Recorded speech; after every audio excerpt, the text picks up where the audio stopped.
देखो क्या पूछा गया है। गदर से किस युग का साहित्य प्रभावित है? आपको बताना है कि गदर से किस युग का साहित्य प्रभावित है। छायावादी युग का है, द्विवेदी युग का है, राष्ट्रीय सांस्कृतिक कविता युग है या पुनर्जागरण युग है। गदर से किस युग का साहित्य प्रभावित है? आपको पता है गदर से जो साहित्य प्रभावित था वो कौन सा साहित्य प्रभावित था? वो पुनर्जागरण युग का साहित्य प्रभावित था। कौन सा साहित्य प्रभावित था? पुनर्जागरण युग। तो इसका आंसर क्या आ जाएगा? पुनर्जागरण युग। अगला क्वेश्चन देखो क्या है। अगला क्वेश्चन है,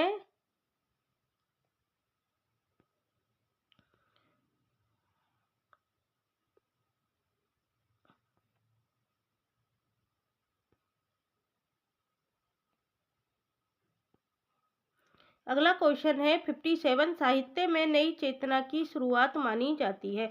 अगला क्वेश्चन आपसे पूछा जा सकता है कि जो साहित्य है उसमें नई चेतना की शुरुआत कब से मानी जाती है? भारतेंदु युग से मानी जाती है, छायावाद युग से मानी जाती है, द्विवेदी युग से मानी जाती है या प्रगतिवाद युग से मानी जाती है? साहित्य में जो नई चेतना की शुरुआत, आपको पता है साहित्य क्या है? साहित्य में नई चेतना हमको कब दिखाई देती है? साहित्य में नई चेतना हमको भारतेंदु युग से ही प्रारंभ होती दिखाई देती है। कौन से युग से दिखाई देती है?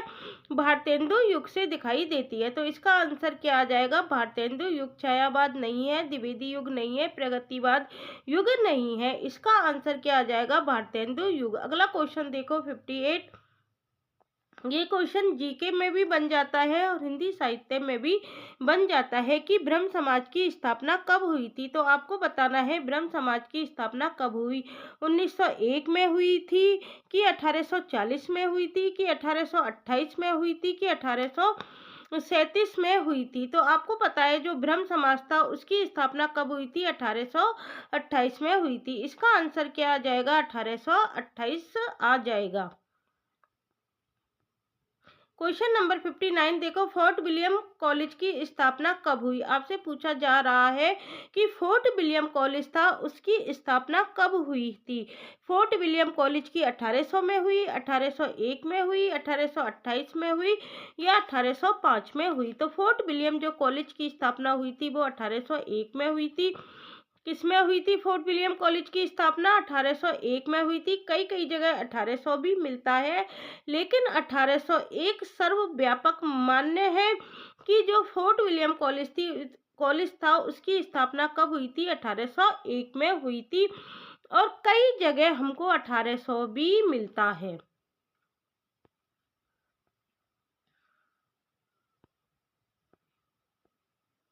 क्वेश्चन नंबर 60 देखो, भारतीय भाषाओं में गद्य को प्रोत्साहन किस संस्था ने दिया था?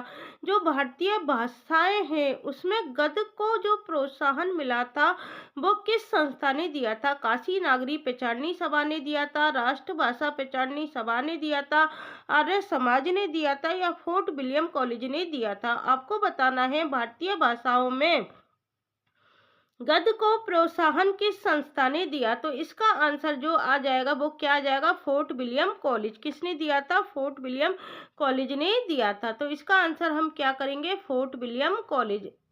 अब देखो अगला क्वेश्चन देखो,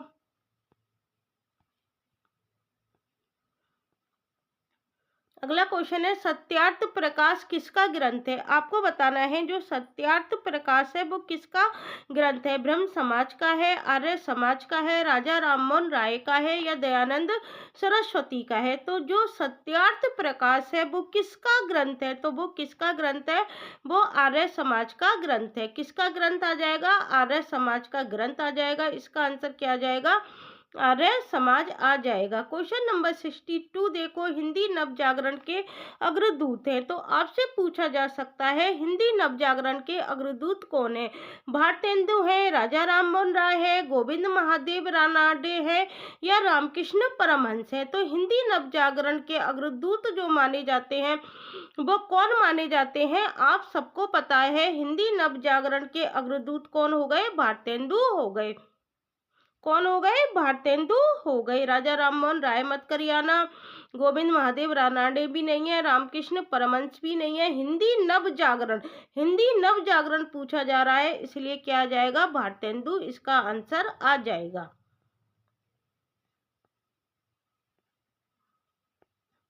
क्वेश्चन नंबर 63 देखो क्या कह रहा है। गद काल नाम का प्रयोग आधुनिक काल के लिए किसने किया।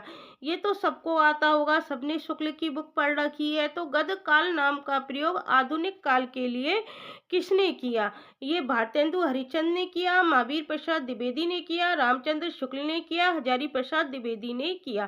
तो जो आधुनिक काल है उसके लिए, आधुनिक काल के लिए गद काल नाम का प्रयोग किसने किया था। किसने किया था। रामचंद्र शुक्ल ने किया था। इसका आंसर क्या आ जाएगा, रामचंद्र शुक्ल आ जाएगा।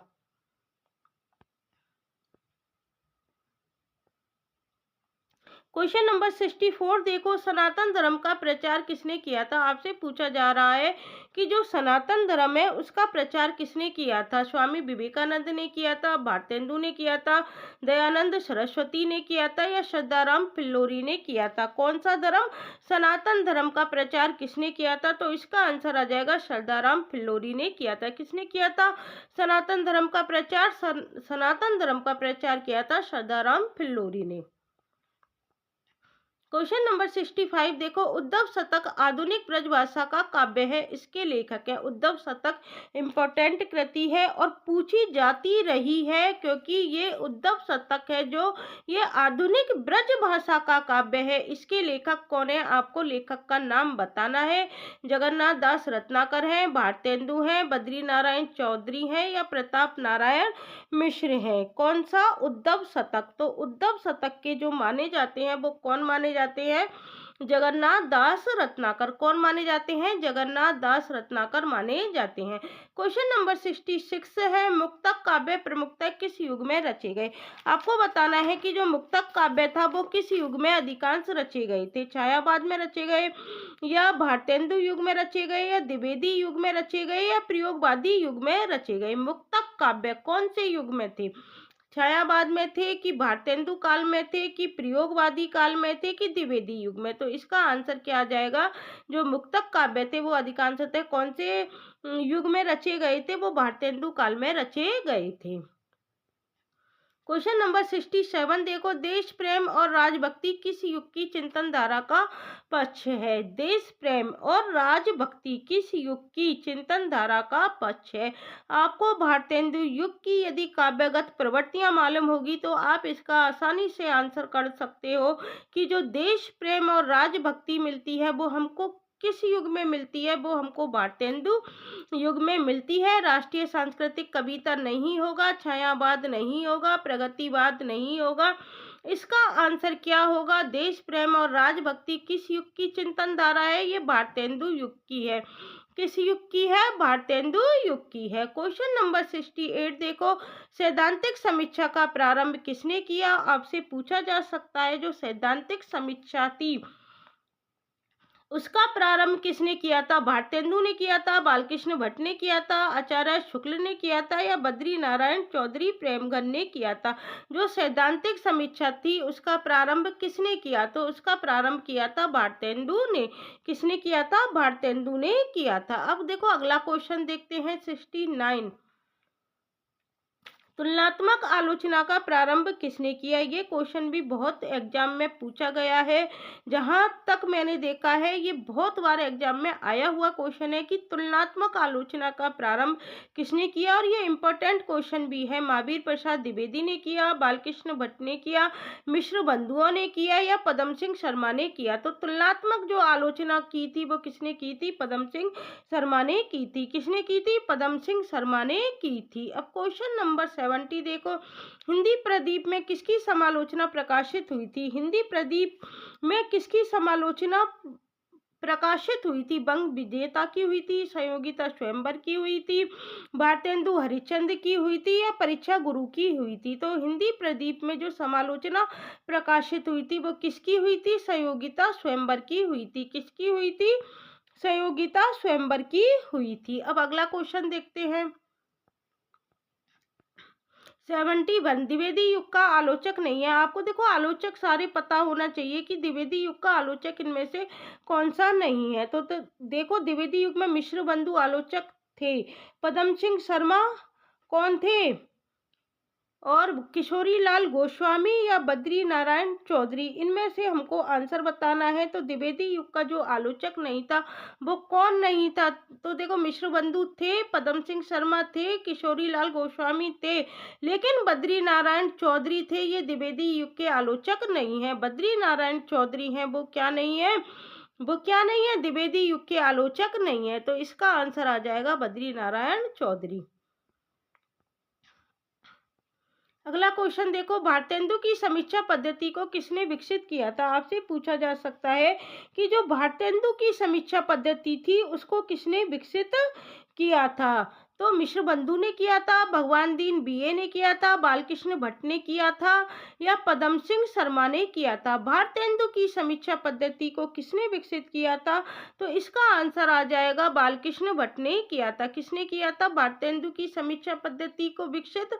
बालकृष्ण भट्ट ने किया था। अगला क्वेश्चन देखो 73, ये सारे इंपॉर्टेंट क्वेश्चन करा रही हूँ मैं आपको। रचना काल की दृष्टि से हिंदी का प्रथम उपन्यास है, ये भी बहुत पूछा जाता है कि रचना काल की दृष्टि से हिंदी का प्रथम उपन्यास। देखो, रचना काल की दृष्टि से पूछा गया है, ये नहीं पूछा शुक्ल जी ने किसको माना है प्रथम उपन्यास। यदि शुक्ल जी के अनुसार पूछा जाए तो उसका अलग आंसर आता है। शुक्ल जी ने तो परीक्षा गुरु को माना है। रचना काल की दृष्टि से हिंदी का प्रथम उपन्यास कौन सा है? परीक्षा गुरु है, भाग्यवती है, पूर्ण प्रकाश है या निस्सहा हिंदू है? तो रचना काल की दृष्टि से यदि हम देखते हैं तो जो हिंदी का प्रथम उपन्यास है वो कौन सा है? भाग्यवती है। कौन सा है? भाग्यवती। अब देखो, क्वेश्चन आ गया शुक्ल जी का। मैंने कहा था ना शुक्ल जी ने किसको माना है? आचार्य शुक्ल ने किसे हिंदी का प्रथम उपन्यास माना? अब हमको बताना है कि शुक्ल जी के अनुसार हिंदी का प्रथम उपन्यास कौन सा है? परीक्षा गुरु है, उदयभान चरित है, चंद्र प्रभा है या भाग्यवती है? तो शुक्ल जी ने जो हिंदी का प्रथम उपन्यास माना है वो किसको माना था? वो परीक्षा गुरु को माना था। किसको माना था? परीक्षा गुरु को माना था। क्वेश्चन नंबर 75 देखो, भारतेंदु के पूर्ण प्रकाश उपन्यास को हिंदी का प्रथम उपन्यास किसने माना है? अब देखो, क्वेश्चन क्या कह रहा है कि भारतेंदु के जो पूर्ण प्रकाश उपन्यास है, अलग अलग विद्वानों ने अलग अलग हिंदी का प्रथम उपन्यास माना है। इसकी भी मैं एक आपको शॉर्ट वीडियो बनाऊंगी कि किस किस के अनुसार हिंदी का प्रथम उपन्यास कौन कौन सा माना गया है, क्योंकि इसमें से भी क्वेश्चन बन जाता है। तो भारतेंदु के पूर्ण प्रकाश उपन्यास को हिंदी का प्रथम उपन्यास किसने माना है? रामकुमार वर्मा ने माना है, शुक्ल ने माना है, हजारी प्रसाद द्विवेदी ने माना है या राजनाथ शर्मा ने माना है? तो भारतेंदु के पूर्ण प्रकाश उपन्यास को हिंदी का जो प्रथम उपन्यास माना है वो किसने माना है? वो हजारी प्रसाद द्विवेदी ने माना है। इसका आंसर क्या आ जाएगा?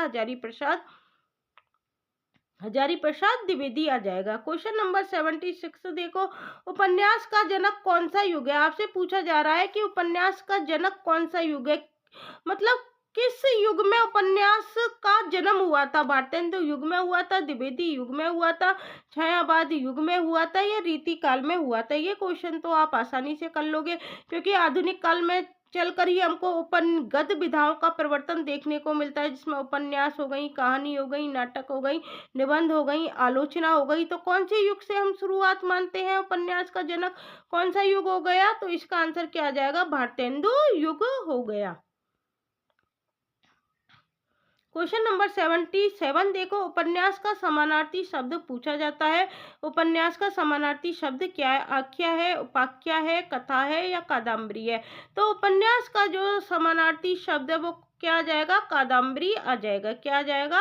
कादम्बरी आ जाएगा। क्वेश्चन नंबर 78 देखो, भाग्यवती के रचनाकार हैं। बहुत बार क्वेश्चन पूछा गया है, परीक्षा गुरु के बारे में बहुत पूछा गया है, भाग्यवती के बारे में पूछा गया है। परीक्षा गुरु नेट में लगी हुई है शायद, मेरे ख्याल से, और मुझे अच्छी तरह पता नहीं है नेट का सिलेबस। तो भाग्यवती के रचनाकार कौन है? श्रीनिवास दास है, सदाराम फिल्लोरी है, किशोरी लाल है या भारतेंदु है? तो भाग्यवती किसकी है?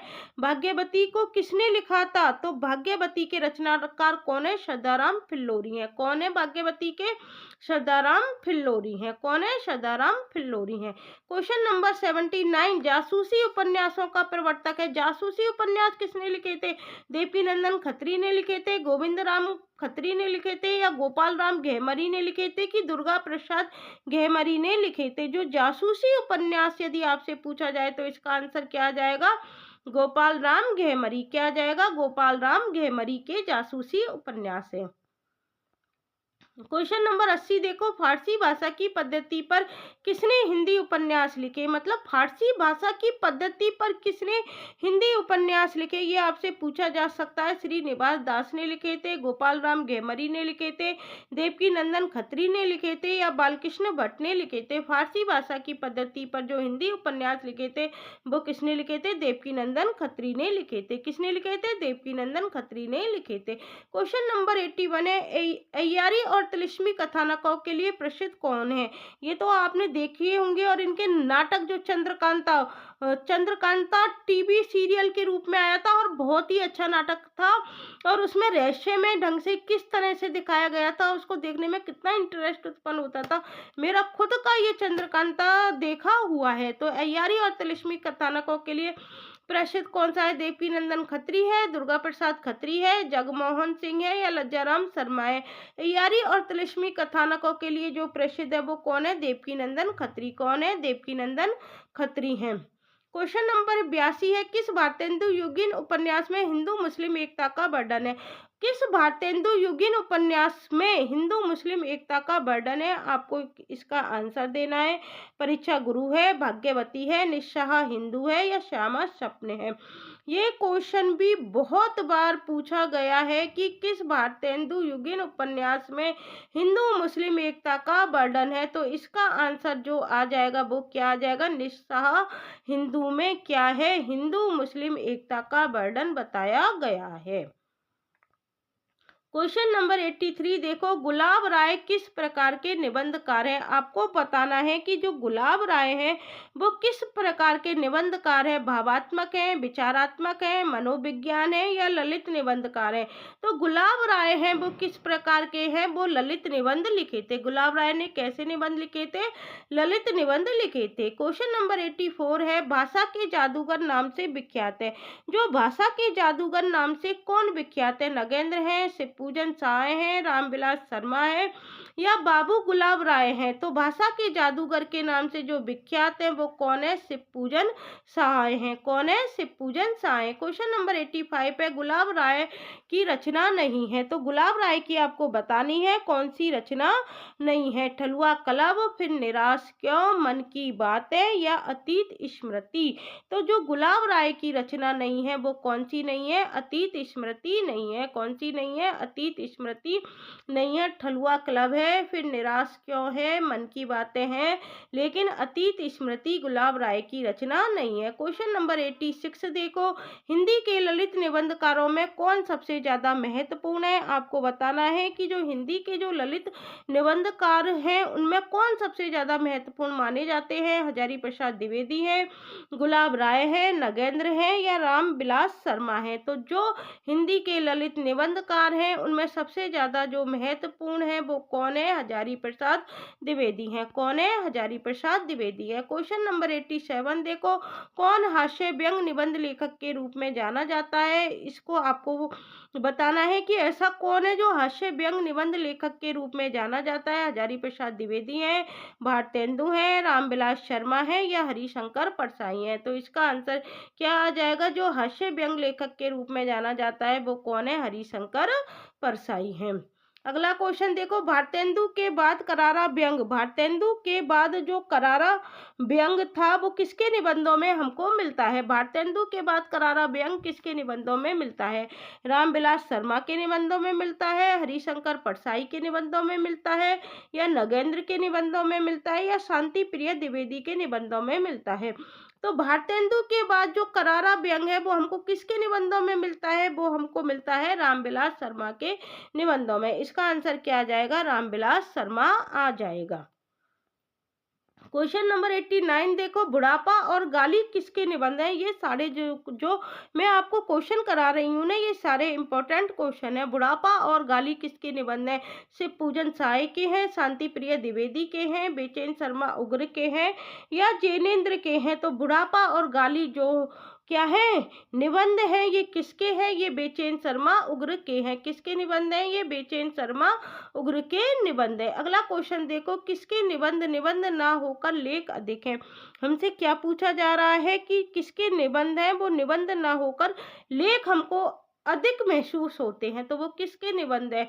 नगेंद्र के हैं, रामविलास शर्मा के हैं, शिवपूजन साय के हैं या शुक्ल के हैं? तो किसके निबंध निबंध ना होकर लेख अधिक हैं, तो उसका आंसर क्या आ जाएगा? डॉक्टर नगेंद्र है, उनके निबंध निबंध ना होकर क्या है? लेख अधिक हैं। क्वेश्चन नंबर 91 देखो, चाबुक किसका निबंध संग्रह है? आपसे पूछा गया है कि जो चाबुक है वो किसका निबंध संग्रह है? नगेंद्र का है, जयशंकर प्रसाद का है, निराला का है या महादेवी वर्मा का है? तो जो चाबुक है वो किसका निबंध संग्रह है? वो किसका निबंध संग्रह है? वो निराला का है। क्वेश्चन नंबर 92 देखो, किसके निबंध सृजनात्मक साहित्य की कोटि में आते हैं? आपसे पूछा जा रहा है कि किसके निबंध हैं जो सृजनात्मक साहित्य की कोटि में आते हैं? रघुवीर साय के हैं, हजारी प्रसाद द्विवेदी के हैं, माखनलाल चतुर्वेदी के हैं या महावीर प्रसाद द्विवेदी के हैं? जिसके निबंध सृजनात्मक साहित्य की कोटि में आते हैं वो कौन है? हजारी प्रसाद द्विवेदी हैं। आप सबको पता होगा किसके निबंध सृजनात्मक साहित्य की कोटि में आते हैं? हजारी प्रसाद द्विवेदी के।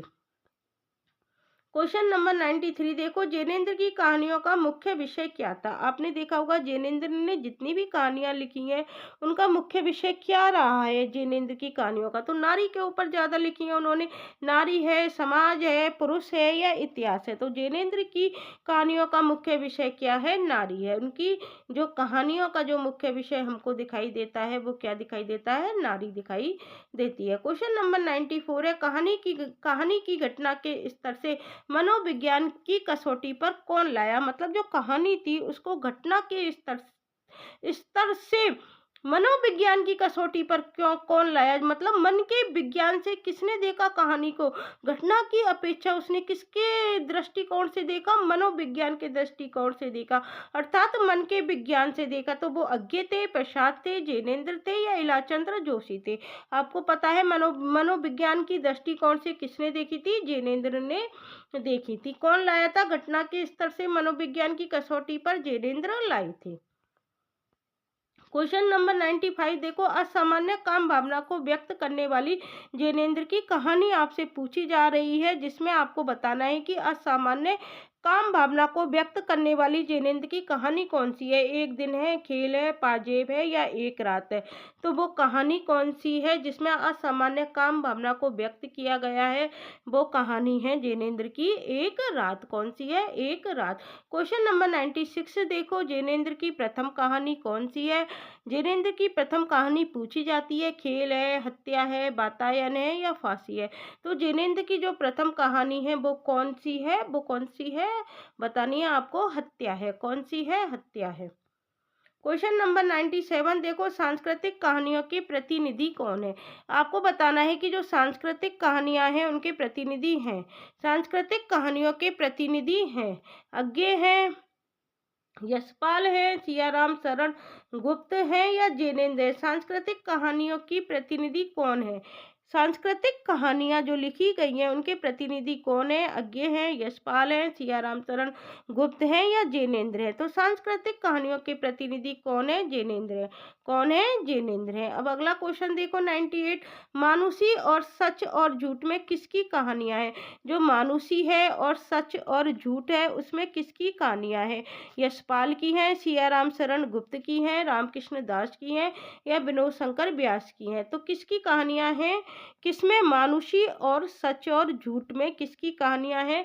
इसका आंसर आ जाएगा सियाराम शरण गुप्त की कहानियां हैं। किसकी कहानियां हैं? सियाराम शरण गुप्त की कहानियां हैं। अगला क्वेश्चन देखो, यशपाल की प्रथम कहानी आपको बतानी है कि यशपाल की प्रथम कहानी कौन सी है? मकरील है, ध्रुव यात्रा है, दो चिड़िया है या स्वप्नमयी है? तो यशपाल की जो प्रथम कहानी है वो कौन सी है? वो है मकरील। कौन सी है? यशपाल की प्रथम कहानी मकरील है। कौन सी है? मकरील है। अगला क्वेश्चन देखो, जैनेन्द्र का प्रथम कहानी संग्रह आपसे पूछा जा रहा है, कौन सा है जैनेन्द्र का प्रथम कहानी संग्रह?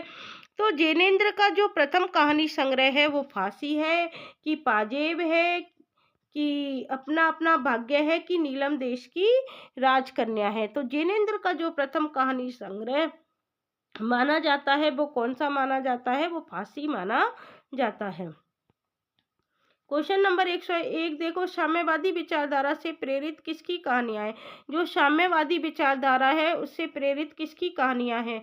अज्ञे की हैं, राहुल सांकृत्यायन की हैं, वृंदावन लाल वर्मा की हैं, यशपाल की है। साम्यवादी विचारधारा से कौन प्रभावित थे? यशपाल प्रभावित थे। तो इसका आंसर क्या आ जाएगा? यशपाल की कहानियां साम्यवादी विचारधारा से प्रभावित है। अगला क्वेश्चन देखो 102, जो जुदाई की शाम का गीत किसका प्रथम कहानी संग्रह है? जो जुदाई है, जुदाई की शाम का गीत किसका प्रथम कहानी संग्रह है?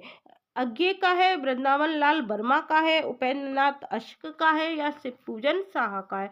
तो ये किसका है? ये है उपेंद्र नाथ अश्क का। किसका है ये? जुदाई की शाम का गीत किसका प्रथम कहानी संग्रह है? ये आ जाएगा उपेंद्र नाथ अश्क का कहानी संग्रह है। तो आज मैंने आपको 102 क्वेश्चन पूरे कंप्लीट करा दिए हैं। ये पूरा एक मॉडल टेस्ट पेपर था जिसके कि मेरे द्वारा 3 वीडियो बनी है। इसकी संयुक्त एक वीडियो भी मैं आपके लिए बना दूंगी। इस मॉडल पेपर में टोटल 102 क्वेश्चन है जो मैंने आज आपको कंप्लीट करा दिए। कल मैं आपको दूसरा मॉडल पेपर भी हिंदी साहित्य के इतिहास से संबंधित ही कराऊंगी। यदि आपको मेरी वीडियो अच्छी लगती है तो प्लीज़ इसे लाइक, शेयर और सब्सक्राइब करना मत भूलना और कमेंट्स भी करना, जिससे मुझे पता चले कि आपको मेरे द्वारा प्रोवाइड किया गया मैटर अच्छा लग रहा है। और यदि कमेंट्स अच्छे आते हैं तो मैं आपके साथ पूरी मेहनत करने के लिए तैयार हूँ। Thank you guys.